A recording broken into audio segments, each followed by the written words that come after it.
Hello, everybody, and welcome to Everyone Deserves a Chance. Tonight, we have a special guest, Dr. Tudor Francu.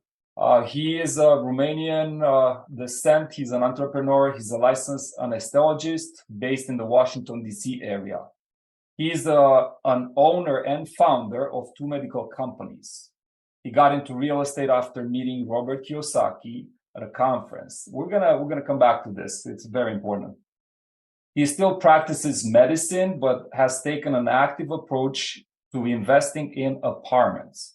He manages Stellar Multifamily Enterprises, which focuses on helping investors take advantage of tax benefits, beat inflation, and get a great return on their investments.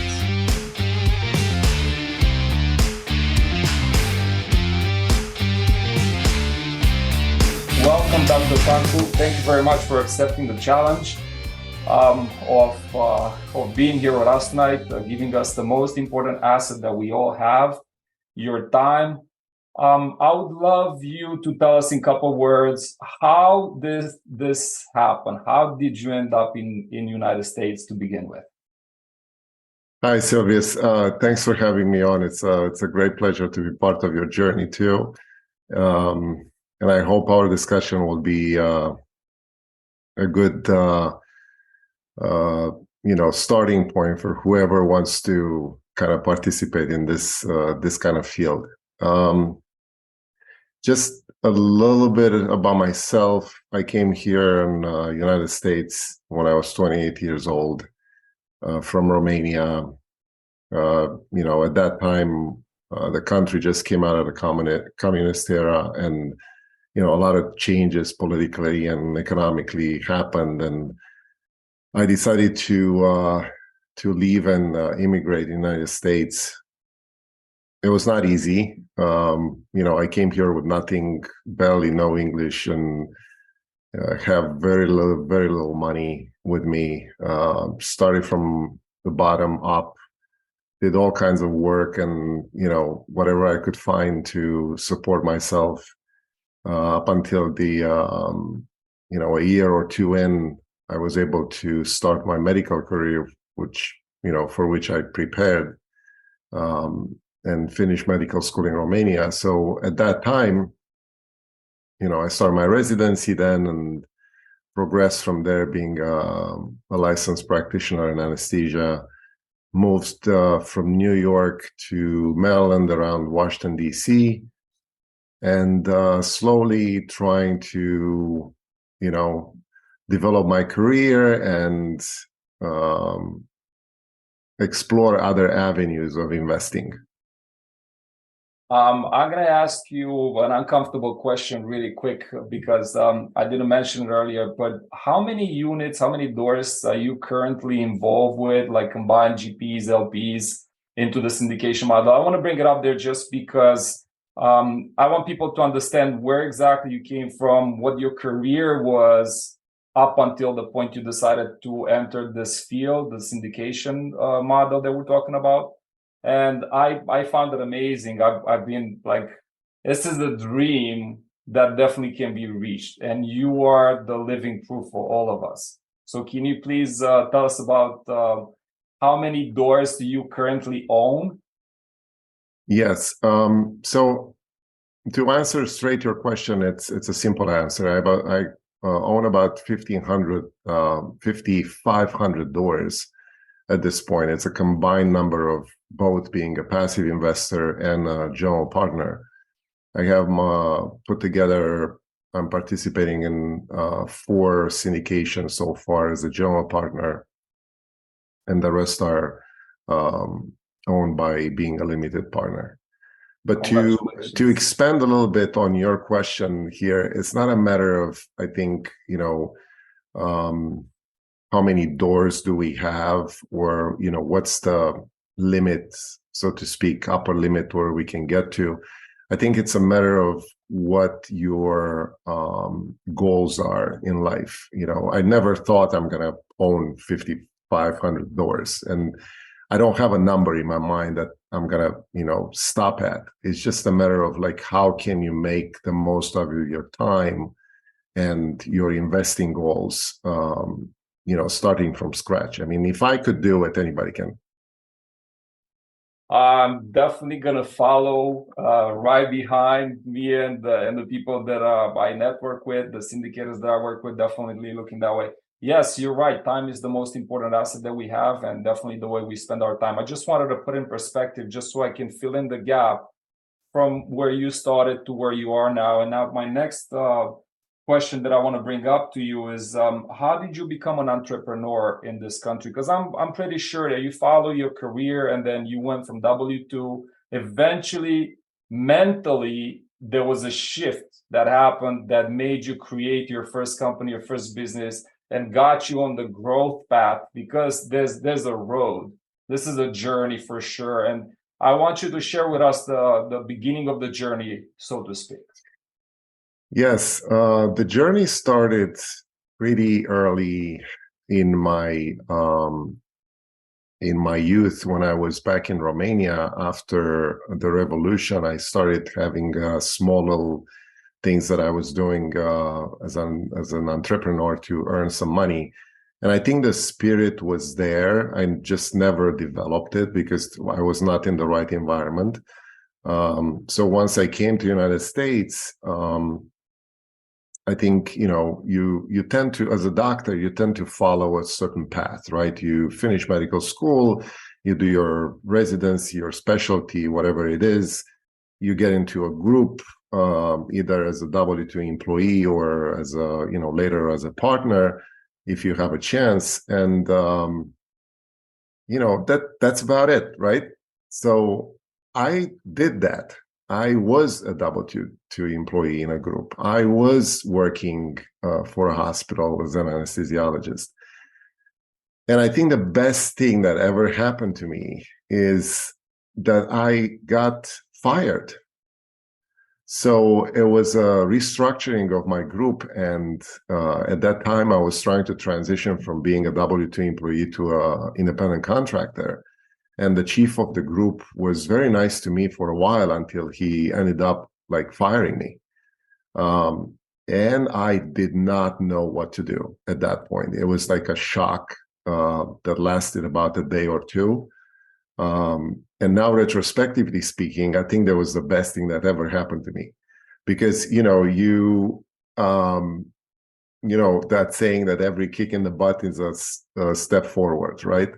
So you go out of one door, you find out another door to get in, and that's how I did. That's exactly what I did. I said, okay, I'm never gonna go back to a W-2 employee working for anybody else, and whatever it takes, I'm gonna do it myself. So that's how I started my own group, my own practice. It was not easy in the beginning. Obviously, you have to build up on your knowledge. You have to train yourself. You have to do some introspection of what your goals are. But once you get that under your belt, sky is the limit. So at that point, that's what happened. You develop this kind of a mindset that it's different of being a W-2 employee. And I think this is important for your listener probably to understand what exactly the transition is from being a W-2 employee. And there's nothing wrong with that. I mean, I was a W-2 employee. There are a lot of people W-2 employees. There's nothing wrong with that. It has to be a perspective out there for them to look and see there's something else that they can do. So another thing I want to say here is that you will, it's a human nature basically for people that you get comfortable where you are for a while, and you stay in your comfort zone, and you're a little comfortable with your way of life, and everything is going well, and there's nothing else that you want to do because whatever you want you have, but there's no growth by doing that. So the only way to grow at that point is to challenge yourself and get out of your own comfort zones. And that's what I did. And I think everybody that wants to explore this entrepreneurial avenue needs to do that. So, that's one little piece of advice that I have. That's great. I really thank you for it. We're moving on to a biggest aha moment that you had that completely altered your career and made this transition happen. Because in my own personal experience, for me, was the birth of my daughter. When my daughter was born, 2016, my first child, I was just a regular dad, going 9 to 5. And all of a sudden, like a month or two into it, I got into a shock. It was a delayed shock for me. It's like, what am I offering to this child? Forget about me. Now I'm like, I'm good. I know what America is. I know what I can do. But what am I really putting on the table for this child? So that was one of the aha moments that I had when I realized by holding my child that altered my future completely. That moment alone, for some people, is a happy moment of some getting married. Others, unfortunately, have issues. When they get into a car accident or something happened, like Hal Elrod, when he wrote Miracle Morning. Before he wrote that book, he was in a car crash. It's always something. So I would like to know if for you it was sort of that way, or it just gradually, it was every stepping stone, you added more information to it, more knowledge to it, and then finally you were able to break through. Yeah, there are two things they're coming into my mind right now that kind of transform my mindset. One is a personal fact that happened in my family. My youngest daughter at that time, she was 2.5, and she was diagnosed with leukemia, and we almost lost her in a matter of a couple of months. It was a very hard time. We got over this, and she's fine now. She's doing really well. But as you said before, there's some moments in your life that are transformational, and make you think of the bigger picture. Like, why are you here? What's the final purpose of your life, right? And when you have something like this happen to your family and to your close one, especially your kid, you think of, like you said, what else can I do to offer them a better life? So there was a personal thing that kind of changed my mindset at that time. And in the same time, what happened was the transition that I had from being a W-2 employee to having my own company. I realized and discovered, I should say, the power of the scaling model.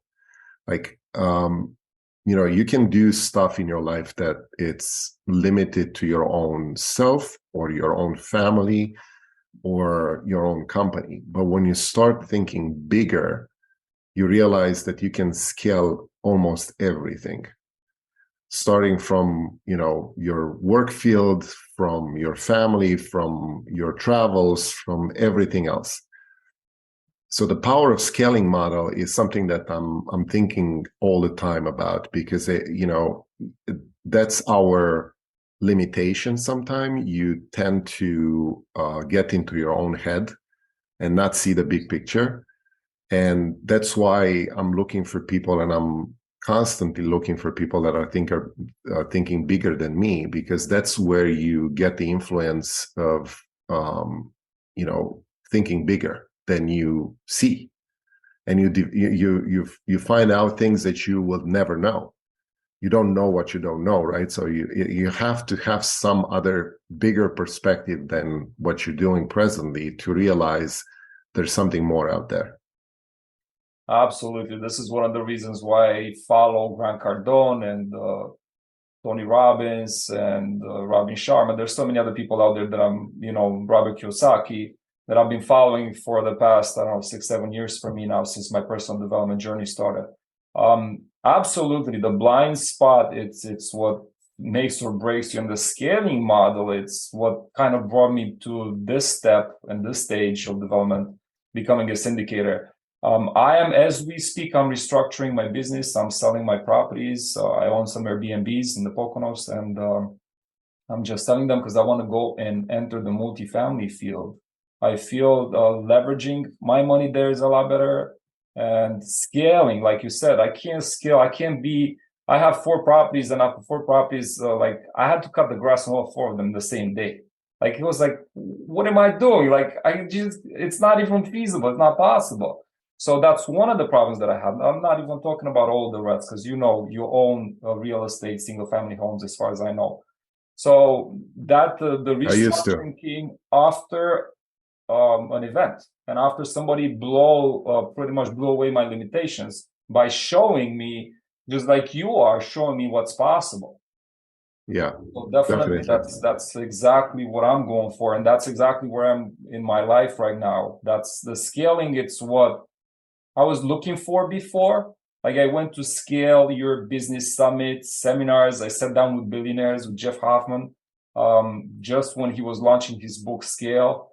So looking for a scalable business, I think we nailed it. We are in the best model that we can be. Syndication, it's probably the right one. I just want to create the opportunity and offer our listener the possibility to understand that is a mindset shift. That's all it is. It's a mindset shift. It comes with education and a lot of time. And, just like any other business, it's a business. You're running a business. I want to go back. Look, there's nothing wrong with being in single family space. And I want people to understand that, there's some, definitely some advantages of doing that. That's how I started, right? That's how you started. It's a scaling model, right? You can be very successful in single family homes if you scale properly. But I personally don't think I have enough time in my life from now on to be able to scale that kind of model with single family homes that fast. So it can provide me with whatever I need right now. And that's all I need. I need more time. So that's why I transitioned into the model of multifamily apartment investing, because I realized that with the same, more or less with the same time and the same effort and the same money, you can buy more units, you can have better cash flow, you can have better tax advantages from doing that, and your returns are exponential. So it shortens the time necessary to do that, right? And that's all I want. Absolutely, that's a great point right there, and that's exactly what happened. You transitioned from a W-2 to owning your own business in the medical field, and then after a very fortunate event, right? I will let you talk about it. You started investing in a single-family home space, right? Yes. There are moments in your life, and I'm sure everybody has them, right? Where, like you said, there are those aha moments that you have sometime, and you maybe don't realize them at that time. But for me, this was one of them. I was recently moved to Maryland, finished my residency, and I was trying to, find out, what else can I do, invest in whatever. And at that time, Robert Kiyosaki and his wife were having those traveling seminars that they used to do. They're not doing them anymore, obviously, but at that time they were, traveling the country, and they had one in, I believe, Virginia at that time. And I went there. It was a small group. Obviously, he just came out with the Rich Dad Poor Dad book that was actually written as a explanation of his cash flow game, which is an unbelievable game, by the way. And that's the book. That's the book you're talking about. Right? And this is not a book about investing. People don't realize that. This is a book about mindset changing. And the moment you realize that you have a different mindset that he's presenting in that book, you open up your possibilities much more than you can think. And that's what happened to me when I came home and I read that book. I started playing cash flow game. I'm a big fan of Monopoly. When I was a kid, I was playing a lot of Monopoly, and this cash flow game is basically the same principle as Monopoly, but it's a very financially structured game. And I said, okay, let's start somewhere. You sometimes you have this like analysis paralysis, right? When you read a lot of books, when you educate yourself a lot, and you say, okay, should I do this or should I not? Is it risky or is not? And at that time, all you have to do is to jump in. Just do it, right? And that's what I did. I started buying investment properties, and one after another, year by year, you get up to a portfolio at some point that you realize is, you have a good cash flow, but it's a lot of maintenance to do. And, as I said before, you realize that you can scale up a lot more from that point on. And that's how I got into multifamily.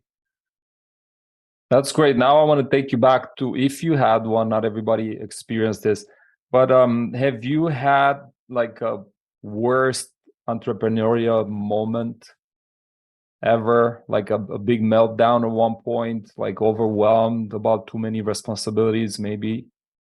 I think the transition, the end of my W-2 career was one of those moments that makes you think a lot more than you know, and you reassess your situation.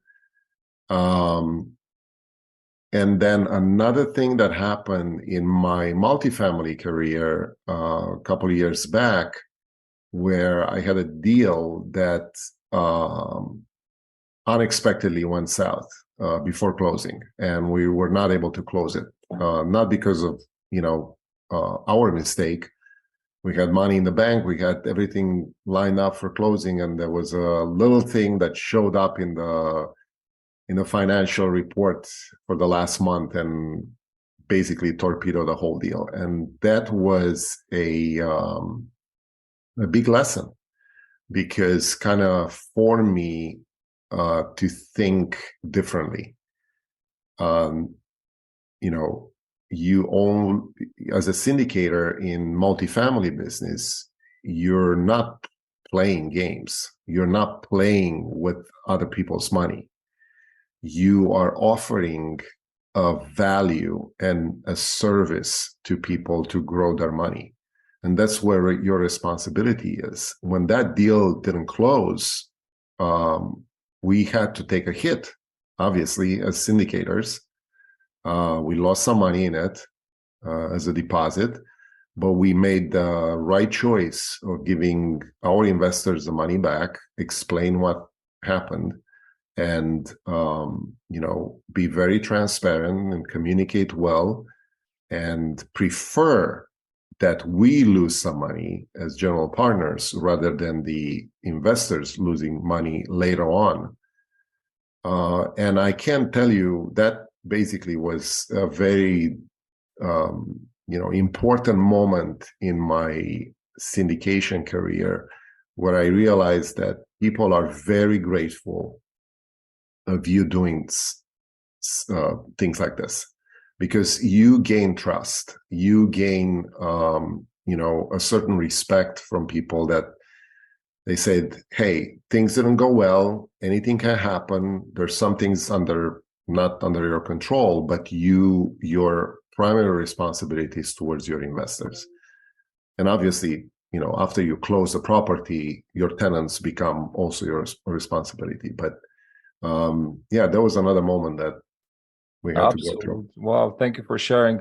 It's okay to fail. That was the point of the question. It's okay to learn out of it, and it's okay to move on and keep doing what you're doing. And Luckily, it didn't happen on your first deal, because that's what Grant Cardone is preaching about. It says don't get into a bad deal when you first start, because then you don't want to do a second one ever again. Yeah. Because of the scale of the business, because of the relationships, because some people just don't know how to apologize and move on and present the reality. Some people are throwing it under the rug. I've seen that with some syndicators. So yeah, congratulations on that. Yes, most syndicators avoid talking about their failures, and I'm on the other side. I want to talk about my failures because we talking about those failures, we learn from each other, right? And you learn from your mistakes, you learn from others' mistakes, and that's how you improve, right? By avoiding it or being in denial of what happened, it's not going to help anybody. And as I said, I want to be very truthful and trustworthy to my investors. That's the bottom line. Absolutely. So now, do you consider this being a mistake on your side or the team that you worked with, like one of the biggest mistakes that cost you greatly, or it turned around to be actually one of the good things that happened because of the trust that you gain and everything else, right? Yeah. So it was, I would say it was an it was a mistake, so to speak, that was not seen in the beginning by our lending team and the people that we're working on. And it was not a general partner mistake. It was just, you rely on so many other people in a transaction that you can't control everything. And that's why you pay, that's why everybody gets paid a commission or whatever, a percentage to do their job. And some people don't do their job. So that's what happened, right? But I think retrospectively, as I said, it was probably better that happened at that time rather than later, when it was probably too late to do something else, save the money or something else like that. It was probably like a slingshot. I was thinking, like, it just pulled you back a little bit, but then it catapulted you to the next deals Yes. and the future, the bright future that you have right now. There's something that really is happening to me personally, and I want to bring it to your attention, and I need your advice on this one. How do you balance life as an entrepreneur? Because syndication is just another business. The fact that you are a doctor, that's another business. The fact that you're running businesses by being a doctor, that's another business. So how do you manage to balance this life, family time with work? Because unfortunately, it happened to me when I went to the last event in Florida. I came to a point where I started syndication back in December, and since like December 17 or 18, I was doing it 24/7. I'm an addict to success, and I go in it 100%. I mean it when I do that. And it's not that I don't see my family. I work from home. I'm home all the time. I was not present. I was home, but not present. I thought I was, but not enough. My kids missed me. My wife missed me, to the point where my wife had to throw in the towel and say, listen, I need you to get your stuff together or I'm going to divorce you right away. Yeah. So how do you handle that? I was very lucky to, have these books behind me, and we found 2 books that I'm gonna talk about later on that brought us back together into the reconciliation table. And I was very happy and fortunate to, I love my wife and my family more than anything else. That's my mojo. That's my motto. That's why I'm doing everything that I'm doing. But I wasn't able to express it. So please help us out. Well, I'm not a family therapist or anything like that, but I can give you my perspective on these things because I've been in some similar moments in my life. And what I can tell you is that you need to create boundaries between your work life and your private life. And it's going, both ways. Like, your private life is your private life, your personal with family, and nothing from business side can penetrate that. And it's also reverse. When you do your business, your personal life stays away. But I think the boundaries need to be created. And especially in a family, with an immigrant family, I would say, with kids, small kids, I think it's better if everybody listens to each other. We all have our goals, we all have our perspective, and we all have our mindsets. It doesn't have to be the same. You don't have to be the same with your wife or your partner or your husband. We all have different values and different perspectives. So give the other one space, understand it, listen to him or to her, and do whatever you can to accommodate that. But you cannot do that unless you put in place very strong boundaries. In practice, this will probably translate to like have a schedule and a calendar. I'm doing my business from 8 to 2 p.m. and then whatever else of the day I'm doing is family life. And even now I have partners that are doing the same thing. We don't talk, we don't text, we don't phone call like every hour of the day about matters in multifamily with our properties. We have set schedules, we have appointments between us, we have monthly or weekly meetings. So that's exactly what has to happen in your other business life, right? That's the best advice I have. And again, listen to the other person, because you might forget some things that you don't pay attention on, and it could be a wake-up call. I can agree with you more. Yeah, it's listening. Unfortunately, I would say it's a skill that needs to be developed.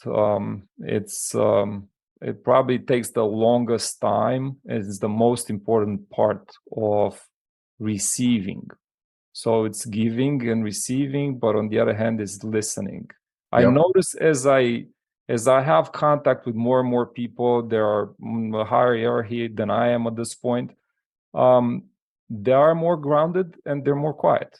They're always the quiet ones in the room that I want to associate myself with. And as I enter these rooms now more and more than I used to before, I notice that that's exactly what I want to do when I start entering rooms with other people.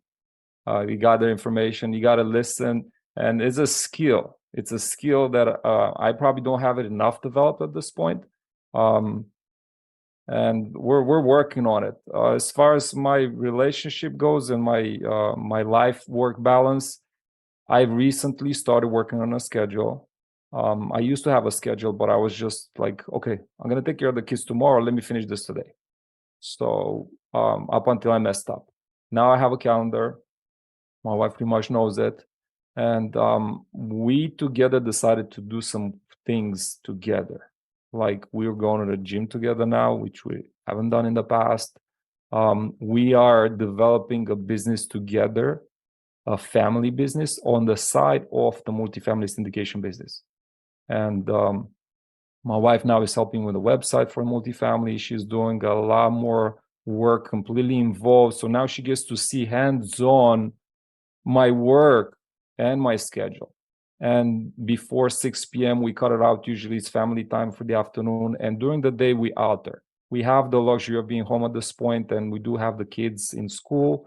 The little one is still 12. The older one is still 3. So we get a little bit of room for family, and we're balancing that. The 2 books that I was mentioning earlier, I had to pull them up. Understanding Women.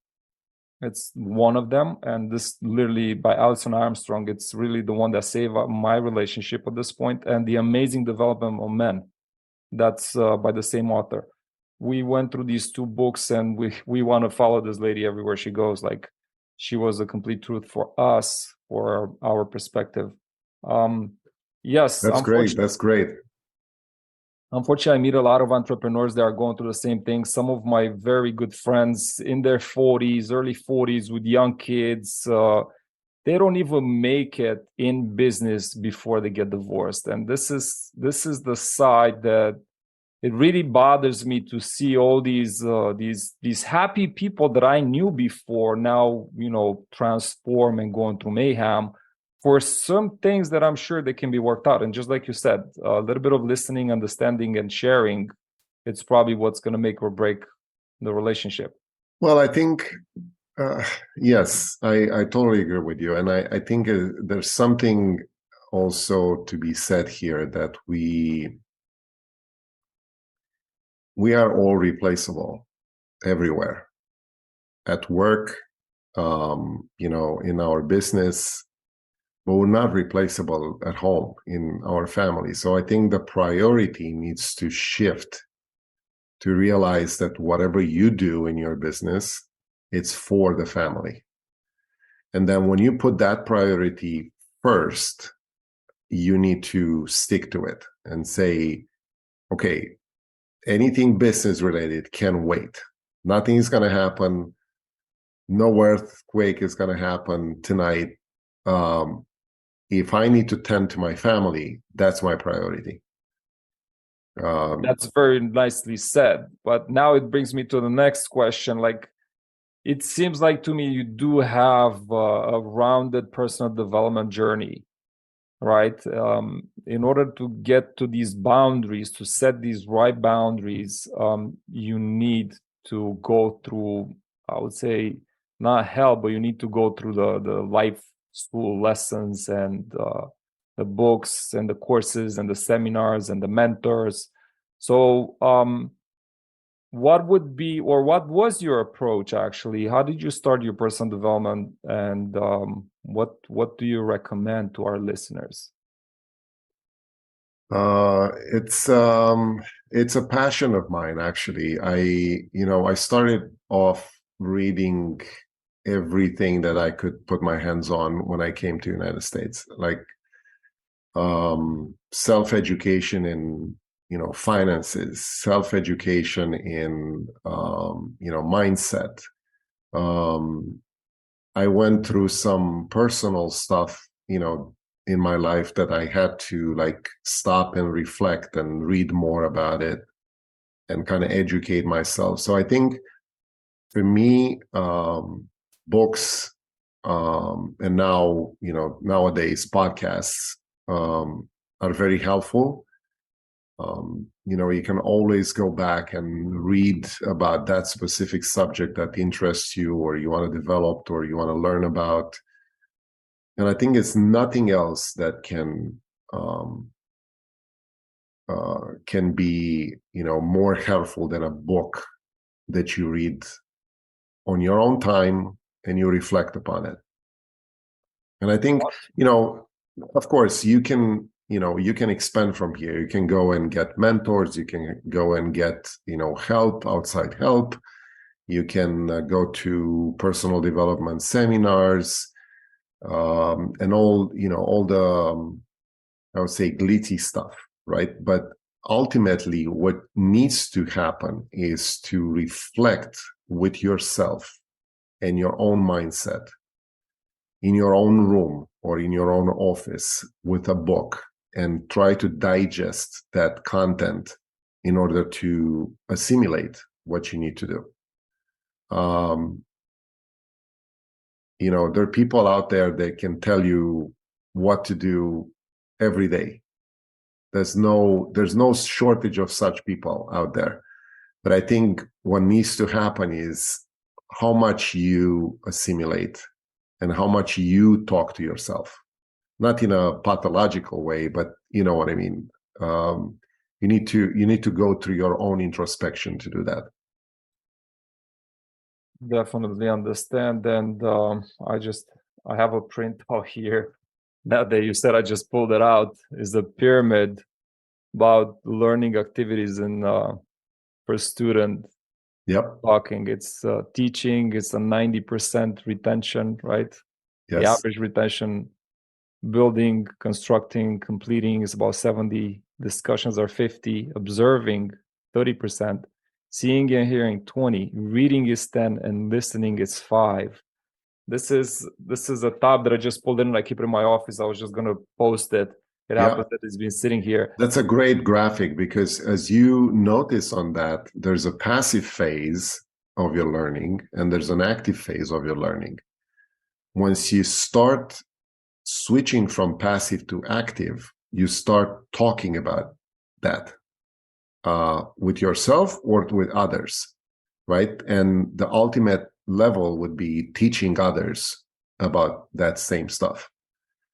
And that's probably the best way of progressing in your learning, right? Because the same thing happened in multifamily.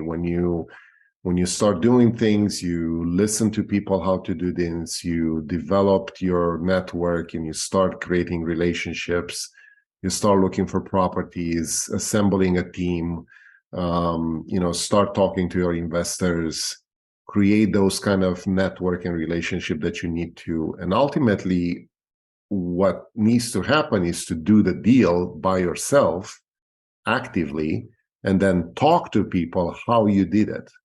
And once you start teaching people about what you did, that's kind of the ultimate level of learning. That's the teaching phase. That's the 90% retention. That's the best part of it. Yes. If I would have to put a point on one personal development, I don't want to call it guru because they're not gurus. Some of them, I appreciate them so much. Out of the conversation we just had like a second ago, Dr. Joe Dispenza just crossed my mind because he's talking about the subconscious and he probably gives one of the best explanations of how the body mind works. And what would be your preferred, or like if somebody wants to go to a class right now, like they want to join a seminar or mastermind, who would be like somebody that you trust with right now 100%? Because I'm always saying Tony Robbins. I'm a Tony Robbins guy. That's my first question is like, I'm a Tony Robbins guy.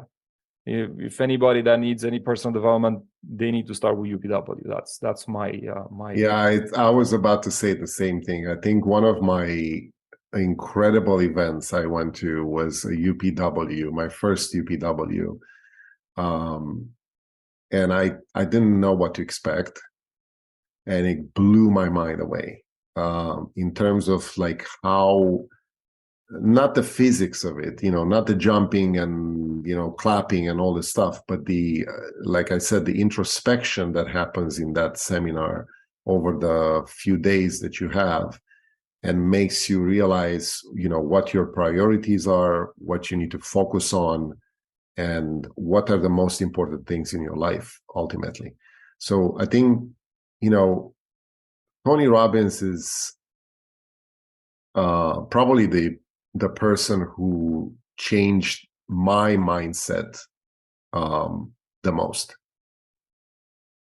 Wow, same here. I'm in the same exact boat with you. It started with Tony Robbins and everybody else, and I'm keep adding to Tony Robbins. So I'm reading Where Focus Goes, Energy Flows. Like it's everywhere on my walls. It's like even my quotes and things that I say to my wife are like, I got that from Tony. Even when I do, like I'm doing cold showers as part of the Miracle Morning thing, and my power move, it's hey Tony.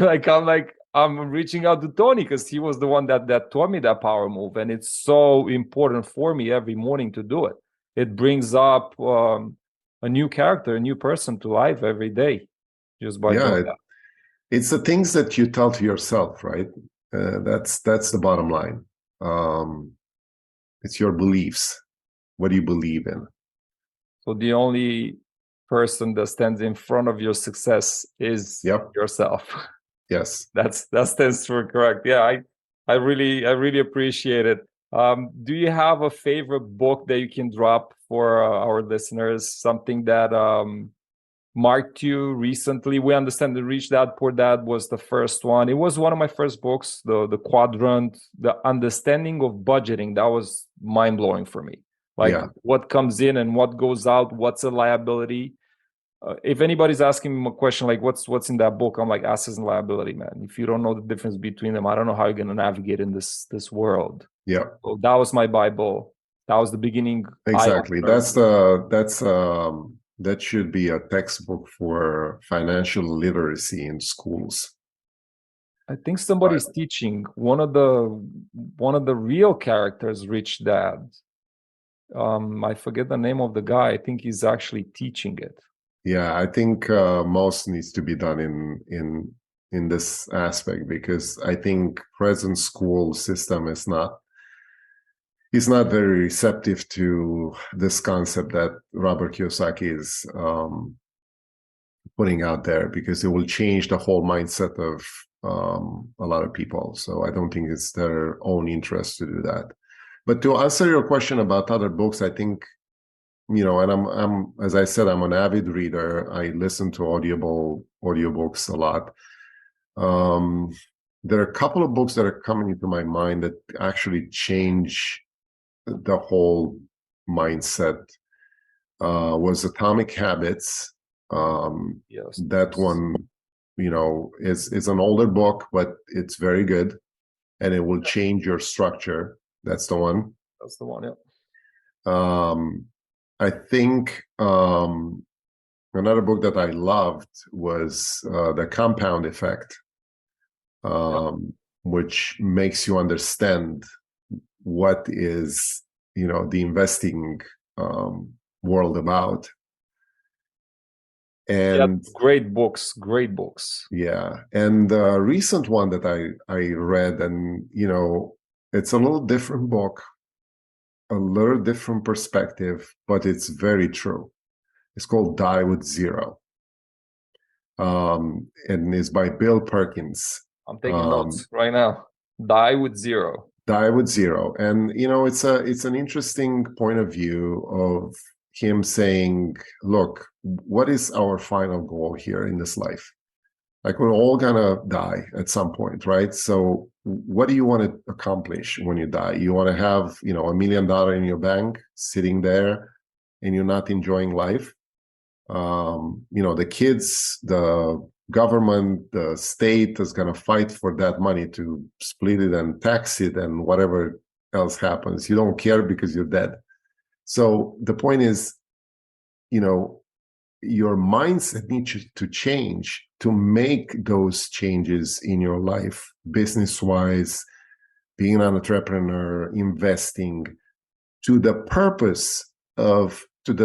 main goal to have a better life, not to accumulate money in a bank account. That's not the final goal. So he's preaching the point of view of, like, listen, go out there and live your life with the money that you have, because we all going to end up there. There's no escape. And you need to make the most out of your money. That's the whole point of making them. Absolutely. This is part of the legacy, it seems like to me, that entrepreneurs, usually successful entrepreneurs, then they get past 60, I think that's when they start asking themselves this legacy question. And it's very true. I mean, why are we working for? Because at the end of the day, you're not taking anything with you. Exactly. I totally agree. On the other hand, I totally agree with having money and making the money. Life is a lot easier with them than without them, and it does give you the freedom of choice and freedom of time if you do it the right way. Most of the entrepreneurs that I know at my age or under 40s, they're struggling with time, they're struggling with balance, they're struggling with income, they're struggling with business in general. So this is the moment when we turn into kings. Things become non-negotiable. We don't want to give up on things. And if I want an airplane in this lifetime, this is my time. I'm going to get it. So this is it, from 40 to 60, 65. When normal people see retirement at 65, I don't think of retirement. I don't have that carrot on the stick syndrome. I'm not running after it. I left that the moment I decided to get out of the W-2. But it's true 100%. At the end of it, the legacy is like, I have a question right here. It's sitting on my desktop. I'm pulling it out and I'm going to read it to you guys. The question is, how do you want to be remembered when you're 80 years old? And I had to really sit down with myself for a while, and I came up with this podcast. As a result, it was, I want to be remembered as the Romanian immigrant that shared the keys to wealth used by the 1% of the 1% of the 1%. That's what I wrote down, and I keep it in front of me every day because this is what motivates me. Like I said, Yeah. there's no funnel behind it. There's nothing behind it. We're not selling a product. We're not selling a deal. We don't have active raises, active deals, anything like that. But if anybody wants to reach out to you or to follow your podcast, your episodes, follow you on YouTube and social media, I have a website here, stellarmultifamily.com. I'm going to post it in the comments of the podcast. Can you take us a little bit through it? Like, what do you have in there? What's to see? Like, Yes. how can people engage with you? So the whole purpose of that website was to expose my philosophy of investing to people out there and make them understand that there's some other ways of making money while you sleep, and not just trading your time for money. And it's mainly designed as an educational tool for investors to learn. I publish a blog post every month about different aspects of investing or multifamily syndications or, any kind of educational stuff about that. And also, I have, personal stuff out there, my podcasts, my episodes, my deals. It's an ever evolving website that is going to grow and grow and put more stuff in it by the time we get to it. So I hope it's gonna be useful and it's gonna grow with our investors. Okay.